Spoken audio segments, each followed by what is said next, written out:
Hi, I'm Gina Johnson, Holistic Business Coach. Thank you for joining us on the Ideal Client Avatar webinar. I'm going to just review a couple of key points. If you're on this webinar, you probably have received this in an email. In that email is also a PDF for you to follow along with. So if you'd like to, go ahead and pause the video, print out that PDF, and so you can follow along. If you are a visual learner, you may want to go ahead and just take notes as you go along.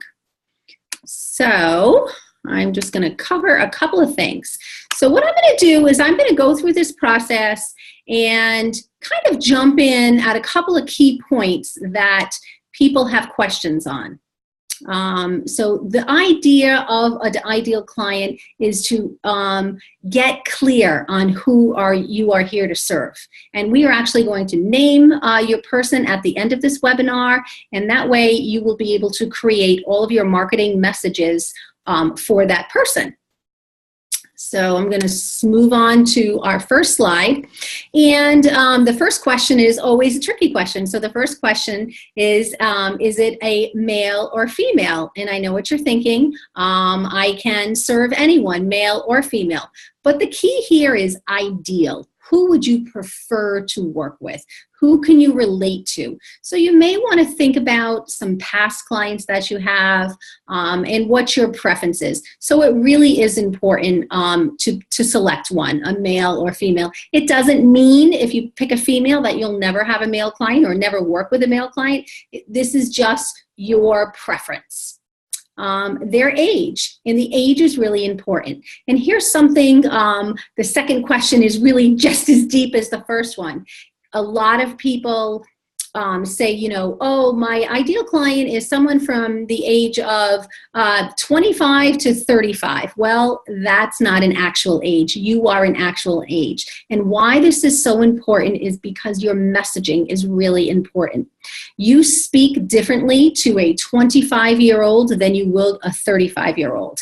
And what we're working on here is getting really clear on who that is. So all of your copy, your brochures, all of your packages will speak to the 25 or 35 or 50 or whoever, you know, that is.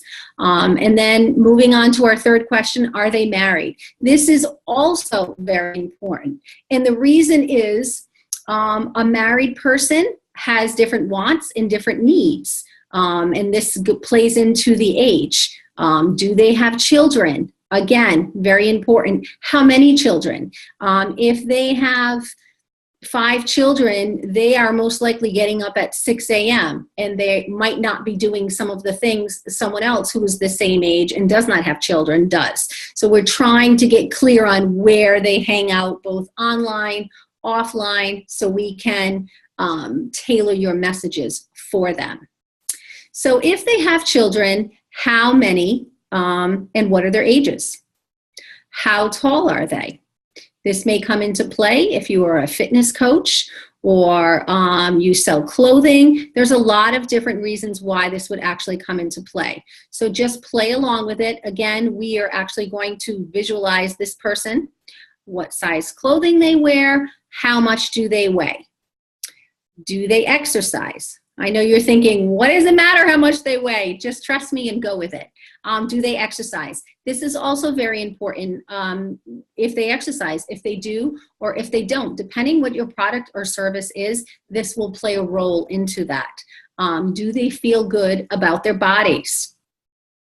Do they feel good about their diet? Depending what your product or your service is. If you are a health coach, these are key questions. If you are a business coach, these are also key questions because they may be sluggish if they're overweight and they don't feel good about their body or their self-esteem, depending what your product or service is. So we are going to go ahead and move on to our next slide. And the next slide is, do they have a pet? Which is also a very important question. What kind? We want to know if they have a pet. That impacts how long they're away from home, you know, the care of the pet. Most likely, if they own a pet, they probably walk for a form of exercise because they have to walk their pet if they have a dog twice a day. So you want to think about these things. And some of these little details are certainly things you can go back and tweak when we get to the end of this. Do they rent their home? Also very important. What kind of a home? Is it a house, a condo, an apartment? Again, we are trying to reach them and understand their patterns and where they hang out, both online and offline. Do they prefer urban, suburban, or rural? Is that where they're currently living now? If not, why not? If you are a real estate agent and you're doing this avatar, this will come into play for you. So you want to know, what are their pain points? So we're trying to figure out what their pain points are. If you are a real estate agent, you definitely would want them to not be happy with where they're at, because of course you want them to change where they're living. What is their favorite color? That's important in terms of, are they a bright, cheery person? Is that the kind of person you'd like to work with? Or are they more dark, serious, and maybe they just always wear black? Think about these. What is their favorite piece of clothing? Are they in a business suit? Is it jeans? Is it yoga pants?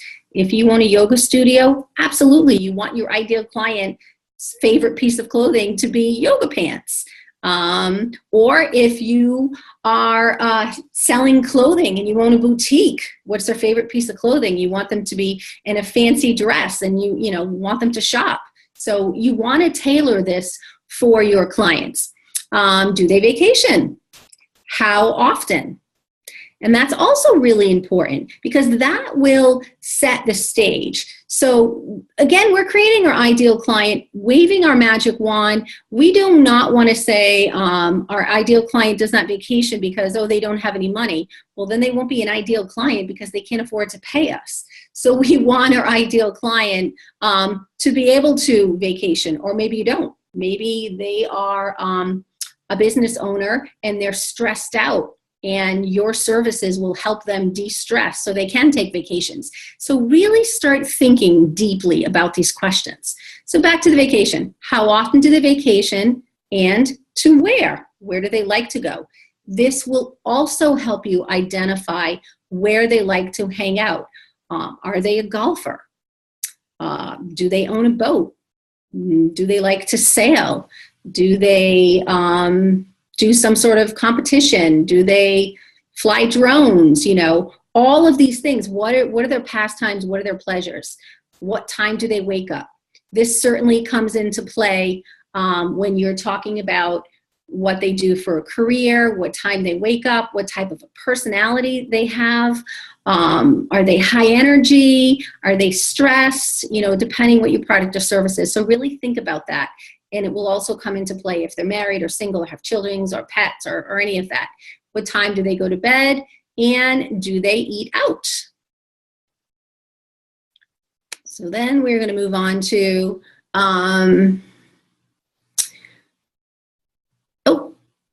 looks like we had a little fumble on my slide here. I don't know how that was in there.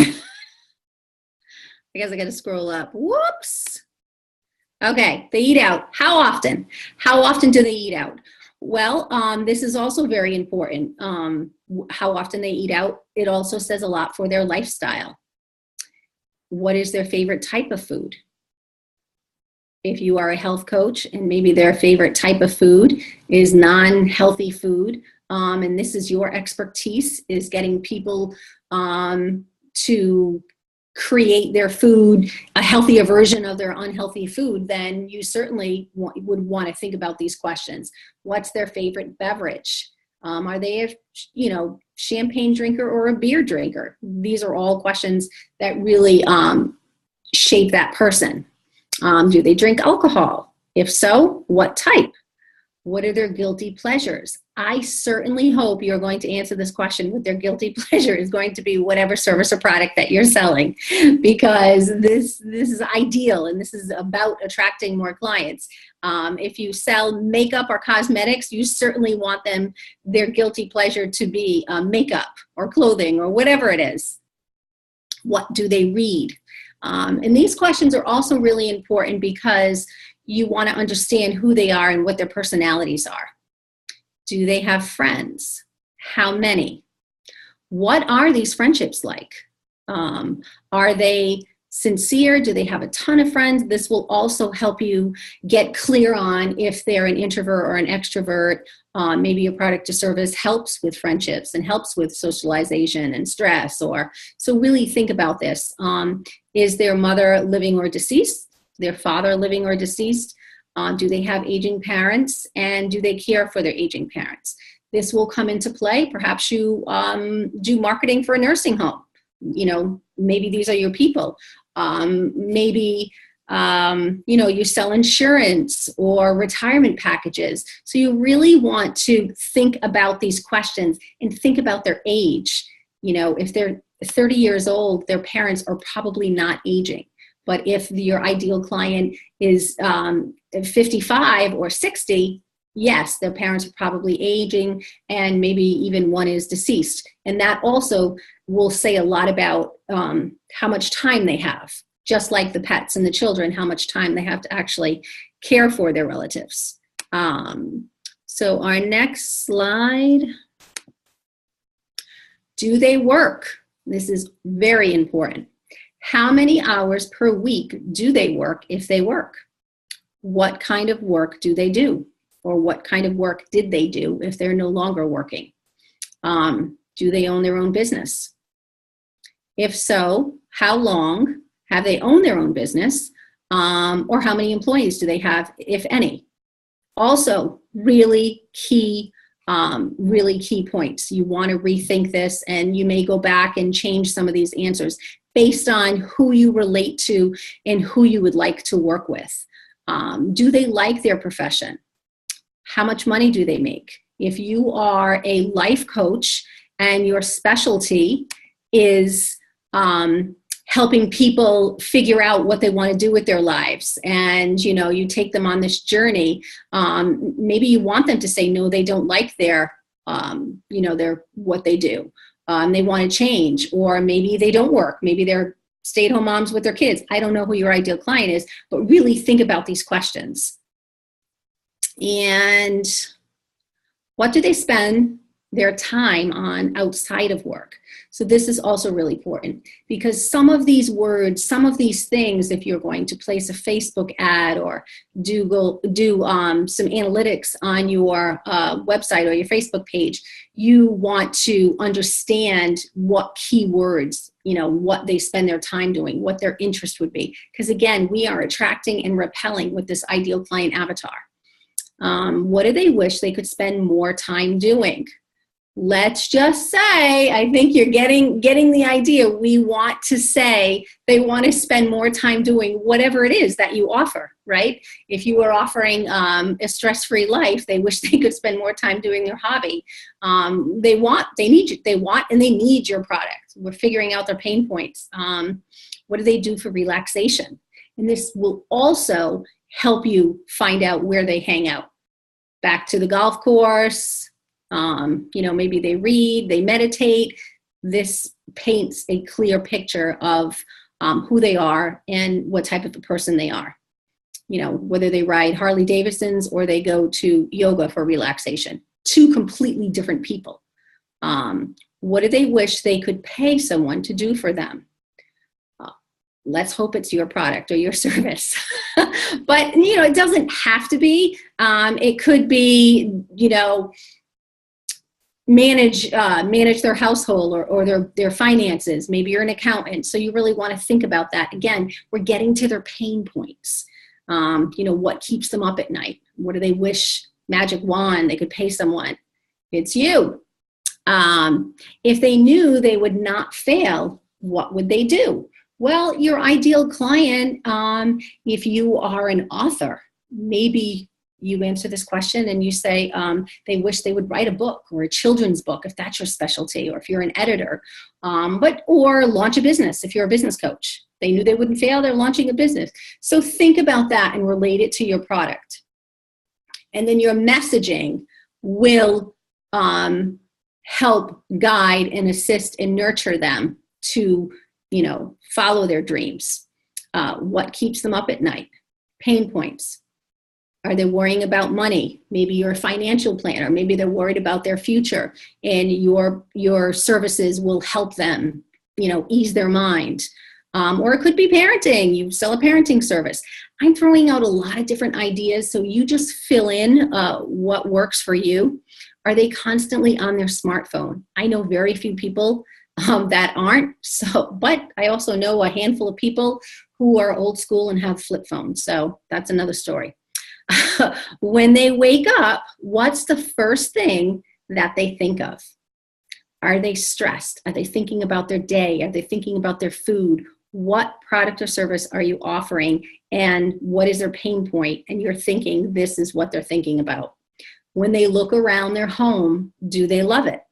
If you are an interior decorator or a real estate agent, or even a life coach, most likely they are not going to love their home because they're not loving themselves at this point. And with your help, that you will solve their problems. Okay, so our next slide. What are the things that cause them stress? Anything that causes them stress. Hopefully it's your product or service. It could be sleeping. Maybe you sell supplements to help people sleep. It could be, again, worried about money, whatever it is. When you want to kind of break it down, if they're a business owner, what's their stress in their business or in their personal life? You want to get clear on who they are.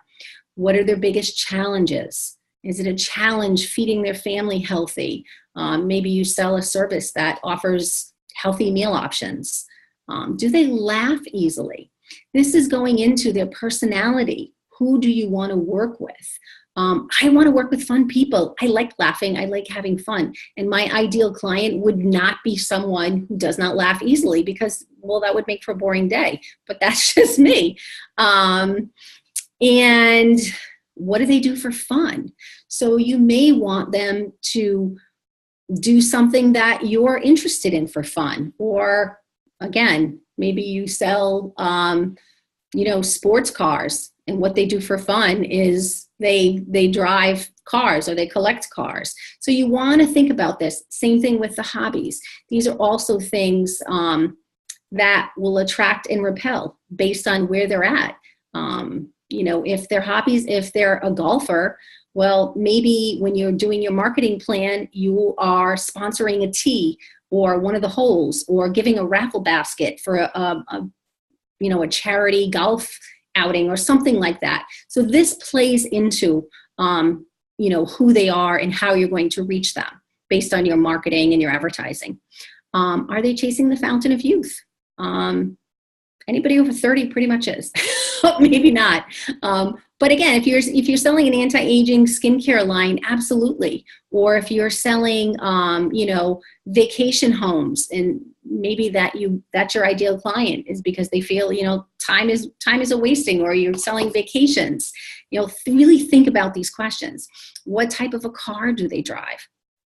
Are they driving a sports car because they're in a midlife crisis, or are they driving a minivan with squished up Cheerios in it, or are they at the next phase? Are they kids are out of car seats and now perhaps they are driving a mini SUV and they live in the suburbs. And again, we want them to make money and we want them to be able to afford our products or services. What do they Google? So very important.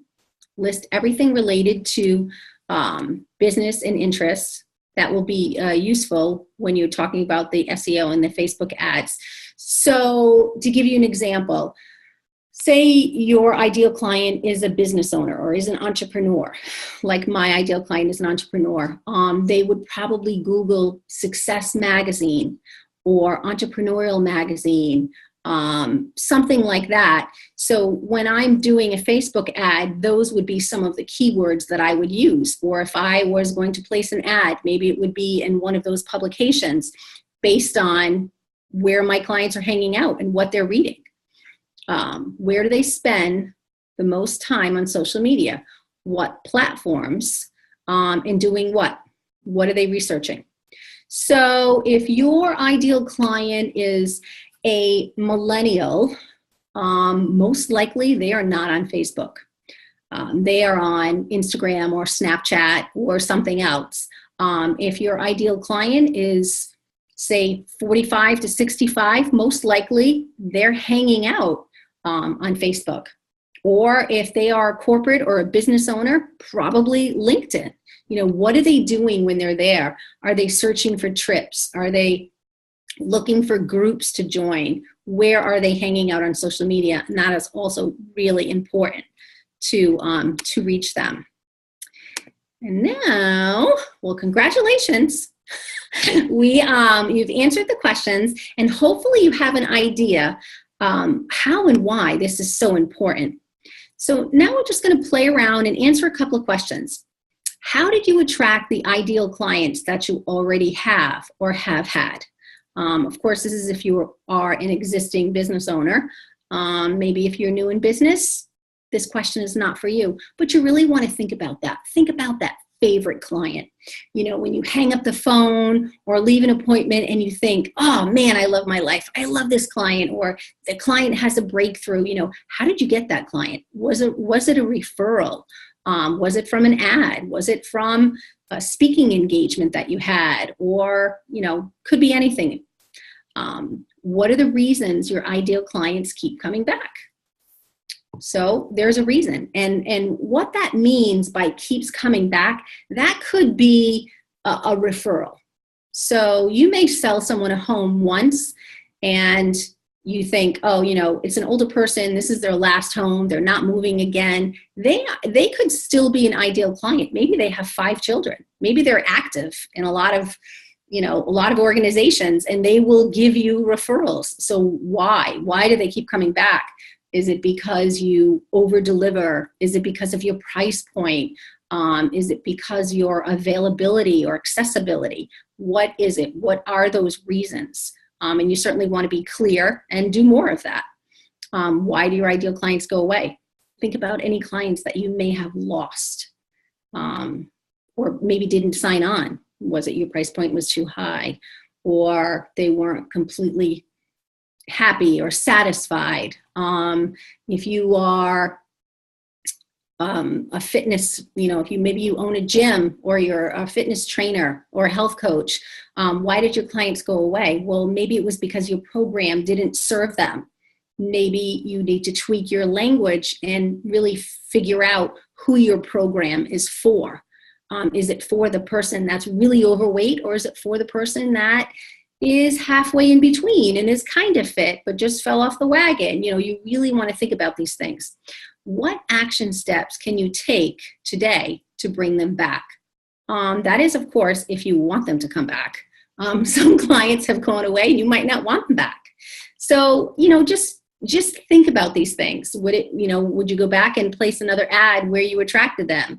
Would you send them a note, hey, thinking of you? Or would you do Facebook Live, or, speak or do a commercial? What is it that you would do? Why did you choose this target audience? So this is really important. Most people aren't even clear on that. Why did I choose this person? It could be you chose this person because that was you 20 years ago. You could be a 50-year-old person and your ideal client is 25 because whatever the pain point is an obstacle that you overcame when you were 25. So really be clear why. For me personally, I like to work with women, and I like to work with women in transition who are starting their second career because I went through that process. And so I know and I can relate to it. So think about that question. What is it about them that makes them special? Is it their personality? Is it, are they giving? What's their character like? What are their non-negotiables? I know everyone is different, what they're attracted to, but you need to understand what it is, why they're your client that makes them so special.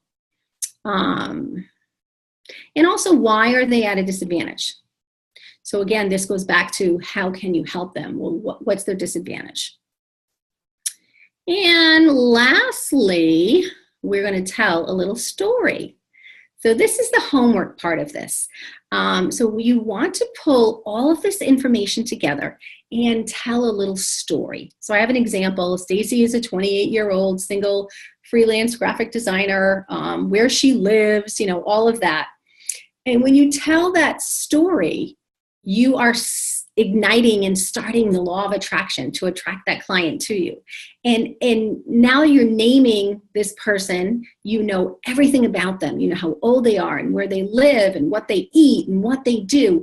Every time you post something on social media, every time you launch a new product, every time you update your website, or send out any publications, you want to think, so let's just say it was Stacy, would Stacy buy this? Would Stacy relate to this product?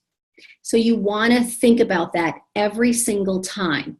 And I really recommend everyone does a separate ideal client avatar for each product or service that they offer. And if you've updated and changed your products or service, your packages, you want to update your avatar as well, because it will change. And one little shift will make the difference, because we are attracting and repelling, and we want all of our messaging to do that, to attract and repel. So I hope that this was useful and helpful. I would love to hear about you. You can email me at gina@ginajohnson.co. I would love to hear your stories, or go ahead and post them on one of my pages. So have a great day and go out and attract those clients. Thanks for watching.